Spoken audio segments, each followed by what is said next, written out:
Okay, this is the next series of videos on Standard 1, Unit 1, Standard 1.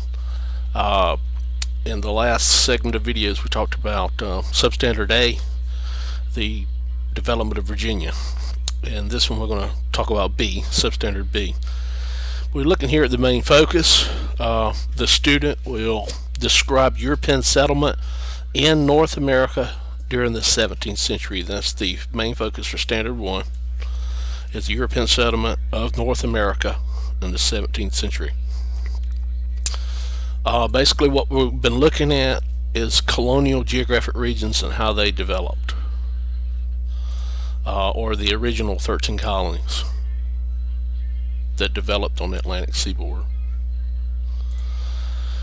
Here's a map, shows the three different regions that you'll study usually in the United States history class. In the lighter color purple down here, I guess that would be a periwinkle color. I don't know the exact color, but these are the southern colonies we covered in Substandard A, and we talked about the development of Virginia. We talked about Jamestown, and we talked about all those elements associated with the development of Virginia, and we looked at some principles that related to all the southern colonies.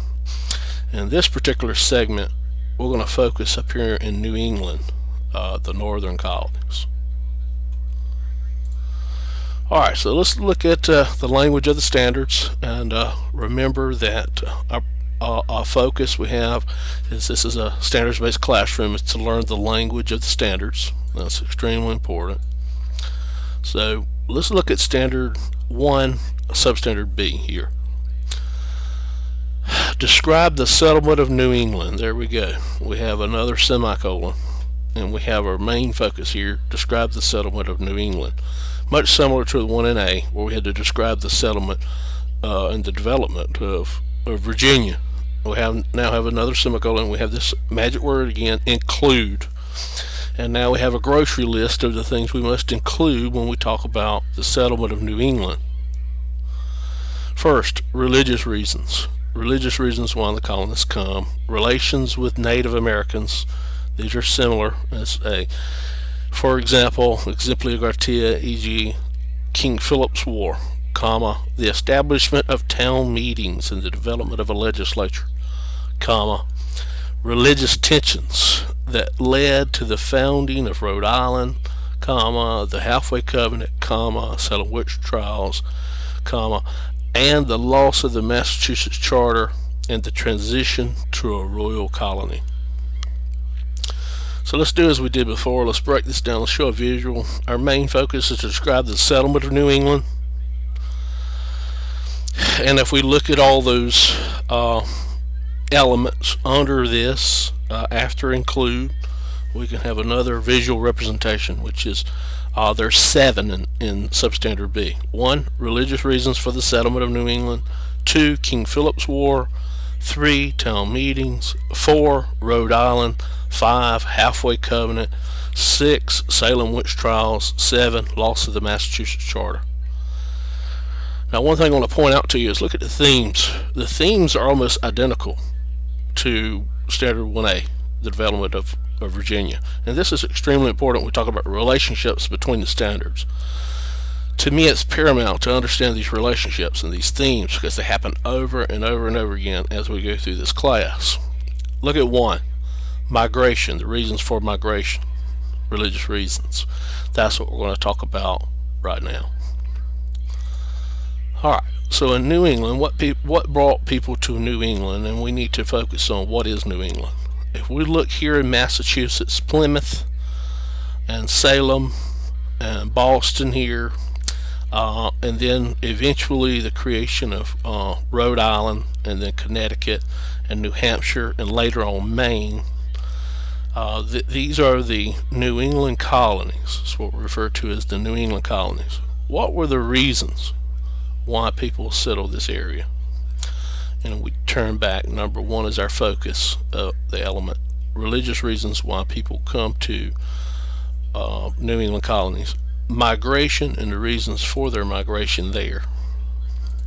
Alright, so what type of people come to New England?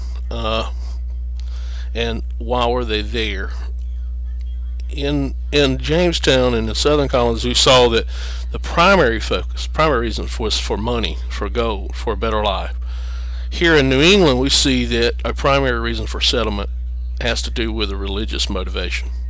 It's very important to understand that in New England colonies, that the settlers in Plymouth and all throughout New England, the Puritans, wanted to escape religious persecution that they were facing back in England and Europe.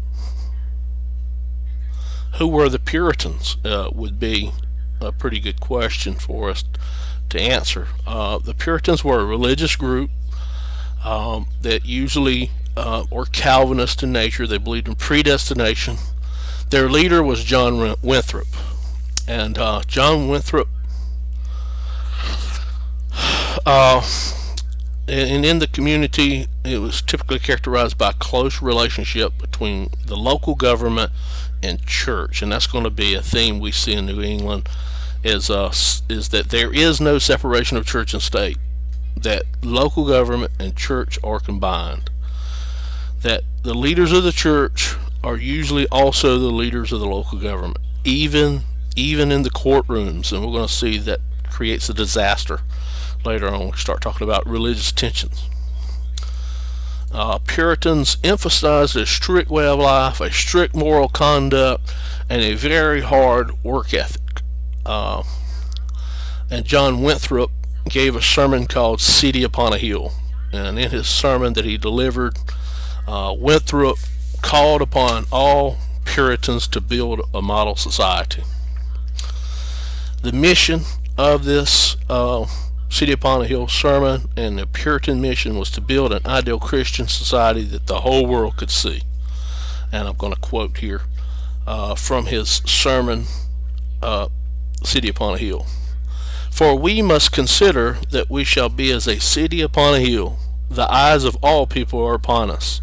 So that if we shall deal falsely with our God in this work we have undertaken, and so cause him to withdraw his present help from us, we shall be made a story and a byword through the world. Ironically, they get tied up in this mission of creating a Christian society, and one of the reasons they come to settle was to escape religious persecution in England. The irony in that is that with this strict way of life, with this strict moral conduct, that Puritans were real quick to not allow religious freedom within their colonies in New England. They did not tolerate religious dissent or diversity, and that's going to create in a different set of substandards up here in Rhode Island and in Halfway Covenant and in the Salem witch trials, some religious tensions.